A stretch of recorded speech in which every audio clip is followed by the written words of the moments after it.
hour, well, a little ways away from the final hour of this 2025 Progressive Bassmaster Elite Series. Third stop, the St. Croix Elite, Pasquotank River here in Elizabeth City, New Jersey. Our live coverage provided by Rapala. Elizabeth City, North Carolina is a terrific place. Why don't we just take a look back at what we have seen so far during the course of this tournament, and it's pretty much going to be all about one angler. I think we can safely say that right now as we take a look at our unofficial leaderboard. Kyle Welcher on top. Incredible. Never ever dreamed we would do a Toyota midday report and it'd all be about one person, but if you look at that, it's got to be about one person. 117 pounds.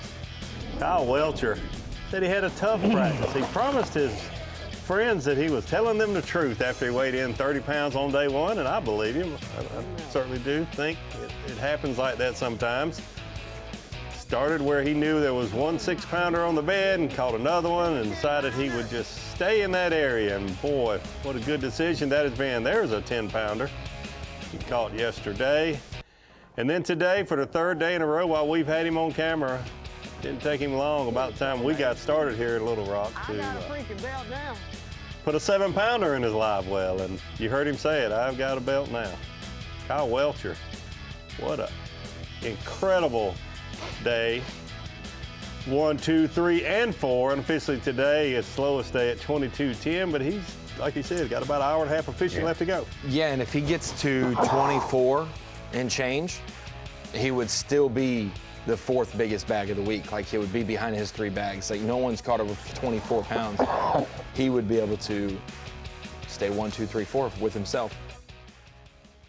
Which, Davey, I don't know of a time we've had somebody catch the biggest bag of the tournament every single day. You mentioned earlier that you could put the rest of the field's heaviest single day weight. Just pick the heaviest weight other than him from every day, and it'd still be 20 pounds behind 22 pounds behind. That's what Pete Robbins was. Best ball for the rest of the field is not actually as best as it could be. Just catch a dang big one right here live. Nobody want no replay? Let's do it right now.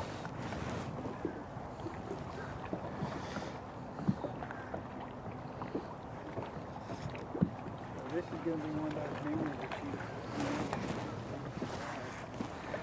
you... Without a doubt.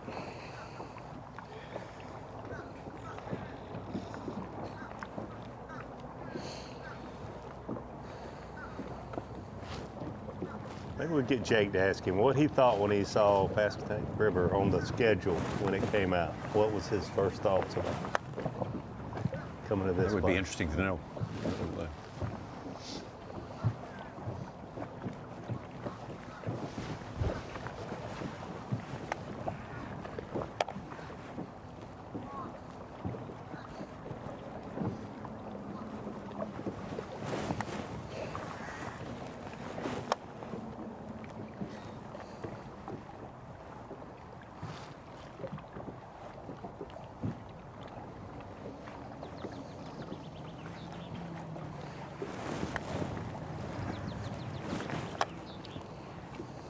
I know we've seen a lot of different lures. You just look at first and second place. Kyle Welcher's had the Bronco bug in his hand most of the time.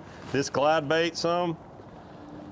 And then you go to second place, Brandon Lester. It's been a drop shot and a Nico. 2 opposite ends of the spectrum. But it's first and second place. Yeah. We've seen frogs, buzz baits, a couple minnows, a lot of vibrating jigs, spinner baits, big swim baits. Different stuff. He comes dragging a rage bug, a lot of Senkos. And even regions, baits, but then regions of this lake, or the system that we've seen him. The only place that really didn't have a camera this week was the Perquimans and the, Yopium. And it's funny, that's But where Kyle said he planned to go. Yeah, and a lot of people got checks in there and made the cut in there. It just wasn't the top tier bags, and then you had those who were on camera in the Roanoke and the Chowan. But then the floor for those areas was much lower than other places, so when they fell, Well, all three of us heard talk about how it's going to fish small potentially. I don't know where that came from because we've not seen any sign of that. I think it was when the weather turned out that it was going to be cooler. I heard people start to say it may be blowing so hard they couldn't go they couldn't anywhere. go anywhere else. I still see like Tyler Williams, Easton Fothergill, and Trey McKinney. I hadn't seen any of them in the background of them, and they've been in that same little area of the North River. Yeah. You know, like you would have figured you'd see somebody around the corner and you come around the point together, you know, like that hadn't been the case. The only time we've seen anglers talking is when one's been stopping, you know, along the way, traveling to somewhere else. They haven't been fishing together. Yeah. We go to map, you see some other anglers around Kyle Welcher, but I haven't seen another boat just from the camera in his boat. No. Not another boat. It's like there's little pods of ecosystems, like on this side of the bridge, there's here that Hamner, LeHue, Lester can be in, and then here, Combs and him. But those are bigger areas than they look when we go to map. Yeah.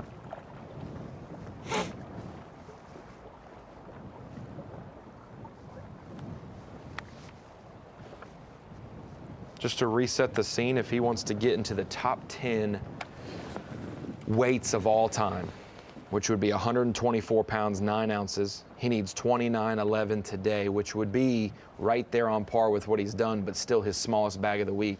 He's sitting at 22 and change, so, and he's still got one for sure small one that he can easily cull out.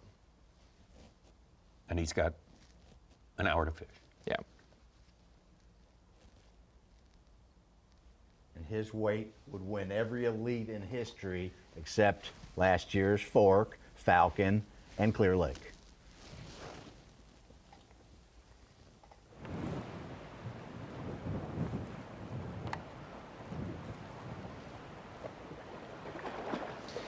And it's almost a 2-pound gap from 11th to 10th with the all-time weight. So he could beat that Clear Lake mark that Such is talking about, 122.14 with Steve Kennedy.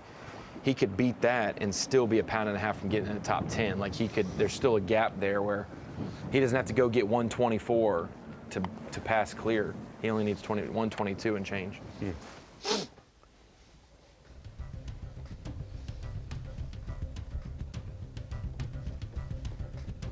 Yeah, he needed 29.11 to tie Tyler Williams from Fork last year in 10th. And checked in with Seth Feider in a little while here. Let's see how he's got along, sitting in 7th place. Ready for action, update, made a move, left my primary area, got 11 something pounds. Sun's been out for a while now. I was hoping some big girls would pull up on beds and I'd be able to catch them, but I made a couple little circles around there and just saw a few little males, so decided to move areas. In the area now, I haven't fished in the tournament. I shook off one big fish here in practice, but I don't know if it's been beat up by other guys or what. We're just getting here, so we'll find out, do a little tour here and keep it moving. Hopefully we can, just kind of looking for a big bite or two at this point. Hopefully we can stumble into one.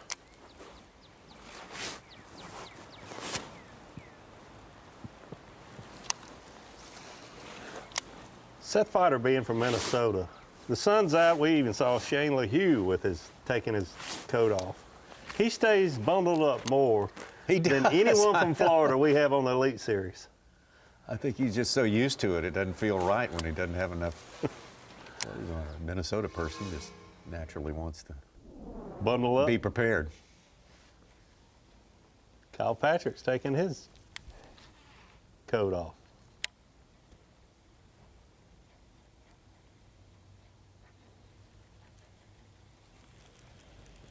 Might have just been the light, but that creek where Seth was looked different from any of the creeks. It did. The we've seen. watercolor looked very different. Yeah, it looked like it might have been a spring-fed thing, you know, which you figure there's got to be Here, some boy. of that around here. Where's your mama? Well, Tommy, Where's if you your get on mama? the deep dive app, you can see which stream flows. Guys, in there are places bass in and see here. if it was going to get dirty or not. Uh-oh. We just Think need I to could find the find that mama. creek on the Big mama! It might be the lighting. This is starting to look a little that way now. Is it? Yeah, okay. You see that? Not quite as much as it with Seth, but maybe it's the clouds coming in and out making the water look differently.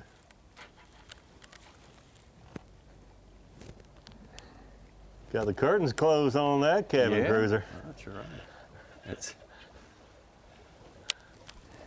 We're on break.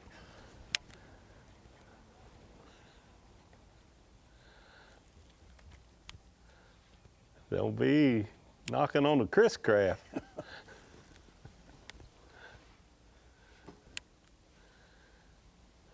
I don't know, when we get Oh boy. when we get on Kyle Patrick, everything just kind of goes. Yeah, everything sort of gets a little.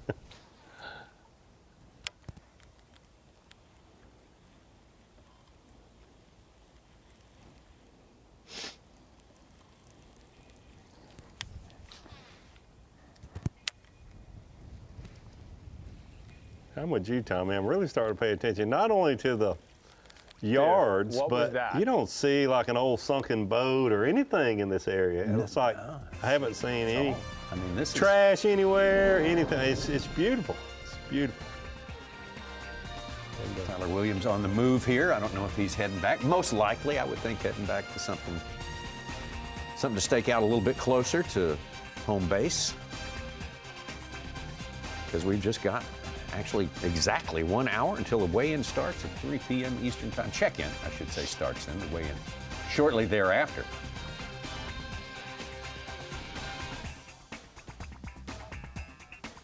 Our 36 hours of tournament competition. And down to the last one here.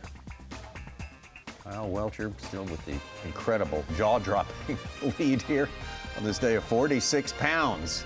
As we get closer and closer, another record that is due to fall when everything becomes official at the weigh-in.